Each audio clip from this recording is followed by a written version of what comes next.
Assalamualaikum dan salam sejahtera bersama saya Nur Azira Awang dalam Buletin Pahang, Jumaat 6 Mei 2022. Ibu bapa dan pelajar tahun 1 Sekolah Rendah Tafiz Negeri Pahang bersyukur dan gembira menerima sumbangan bantuan awal persekolahan sumbangan Kerajaan Pahang.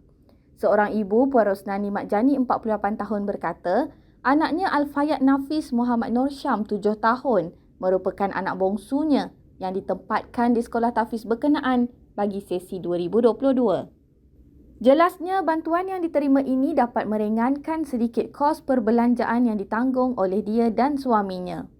Bagi seorang bapa, Encik Zulkafli Abdullah, dia sangat gembira dengan keprihatinan pihak kerajaan yang memberikan sumbangan bantuan awal persekolahan yang disifatkannya sebagai waktu yang tepat ketika umat Islam meraihkan perayaan Aidilfitri yang memerlukan perbelanjaan yang banyak. Bagi seorang ibu pula, Puan Nur Syafawati Syahrudin, 35 tahun, sumbangan ini akan dimanfaatkan sebaiknya untuk kemudahan pembelajaran anak sulungnya, Naila Sofia Muhammad Syafiq, 7 tahun. Kesemua mereka ditemui pada majlis penyampaian bantuan prihatin Pahang BPP Sumbangan Awal Persekolahan Murid Darjah 1 sesi 2022 di Auditorium Mahat Tafiz Negeri Pahang di Kuantan baru-baru ini. Sumbangan tersebut telah disampaikan oleh Pengerusi Jawatan Kuasa Hal Ehwal Agama Islam dan Pendidikan Negeri Pahang Yang Berhormat Datuk Seri Said Ibrahim Said Ahmad. Pada majlis itu, seramai 95 pelajar tahun 1 Sekolah Rendah Tafiz Negeri Pahang telah menerima sumbangan BPP daripada kerajaan negeri berjumlah RM100 setiap seorang pelajar dengan jumlah keseluruhan RM9,500. Majlis Ugama Islam dan Adat Resam Melayu Pahang MUIB bukan hanya menghulurkan zakat bagi membantu asnaf, malah membimbing golongan ini untuk mencipta kehidupan yang lebih baik. Pengurus MUIB Cawangan Daerah Pekan, Ustaz Muhammad Nasrul Hakim Mat Daud berkata, MUIB telah membuat kunjungan dan lawatan kepada golongan-golongan asnaf di daerah ini bagi mengenal pasti keperluan dan tahap kehidupan mereka. Di samping itu juga, Majlis Agama Islam dan Adat Resam Melayu Pahang Cawangan Daerah Pekan telah membuat kunjungan dan lawatan kepada golongan-golongan asnaf di daerah Pekan ini bagi mengenal pasti keperluan dan juga tahap mereka, di mana alhamdulillah kami telah menemukan ada di kalangan golongan asnaf ini telah berjaya bukan sekadar keluar daripada kelompok kemiskinan, tetapi dia telah menjadi seorang pengeluar pada zakat. Jadi pada saya, ini merupakan satu kejayaan yang cukup besar, khususnya bagi Majlis Agama Islam dan Adat Resam Melayu Pahang yang dipimpin oleh Bauduli Yang Maha Mulia Pemangku Raja Pahang selaku Tuanku Yang di-Pertua MUIB di atas kejayaan ini. Juga kejayaan ini tidak akan lahir daripada sokongan dan dukungan daripada pelbagai pihak, termasuklah Kerajaan Negeri Pahang sendiri yang diketuai oleh Amat Berhormat Menteri Besar Pahang. Tahniah. 1. Beliau berkata demikian ketika ditemui Unit Komunikasi dan Media Pahang UKOM di Pejabat MUIB Cawangan Daerah Pekan di sini.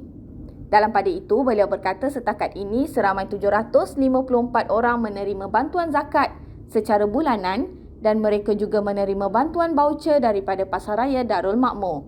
Mana seramai lebih kurang 754 orang penerima bantuan dalam bentuk bulanan, yang mana mereka ini telah menerima bantuan daripada dana ataupun sumbangan daripada zakat MUIB secara bulanan, dan mereka juga menerima bantuan baucer daripada Pasaraya Darul Makmur atau Pasaraya yang dilantik oleh MUIB. Dan mereka juga menerima sebanyak RM500 sempena dengan Aidilfitri ini. Selain daripada itu, Majlis Agama Islam dan Adat Resam Melayu Pahang juga telah meluluskan bantuan tahunan kepada golongan fakir miskin yang disenaraikan oleh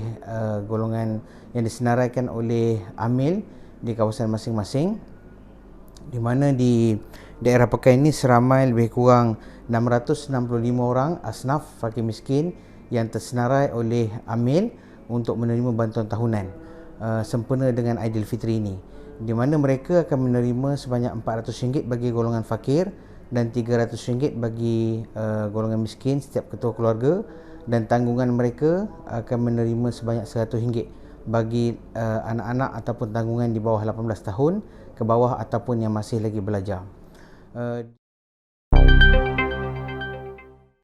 Laksa gebuk mungkin kurang dikenali penduduk luar dari negeri Pahang, namun ia boleh dikatakan menu wajib penduduk di daerah Pekan setiap kali tibanya Aidilfitri.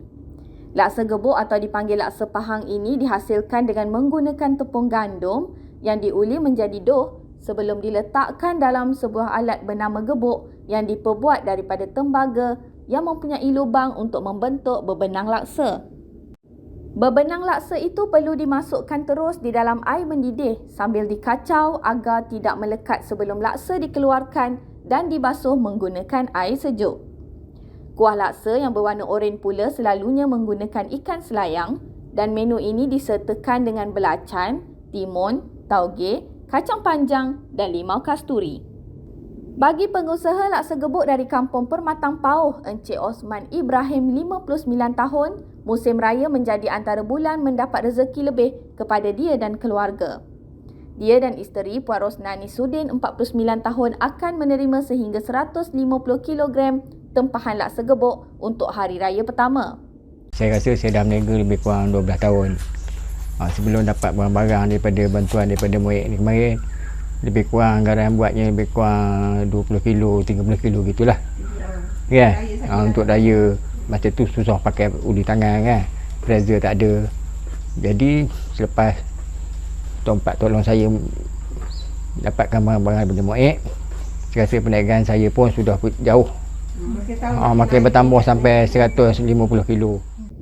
Beliau yang pernah bergelar asnaf sebelum maju dalam perniagaan yang dijalankan turut menerima tempahan setiap hari pada Ramadan lalu. Selain itu katanya, tempahan turut diterima pada hari biasa bagi tujuan kenduri, majlis bertunang dan sebagainya.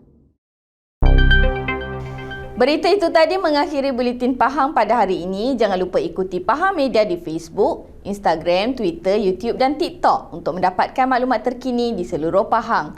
Assalamualaikum.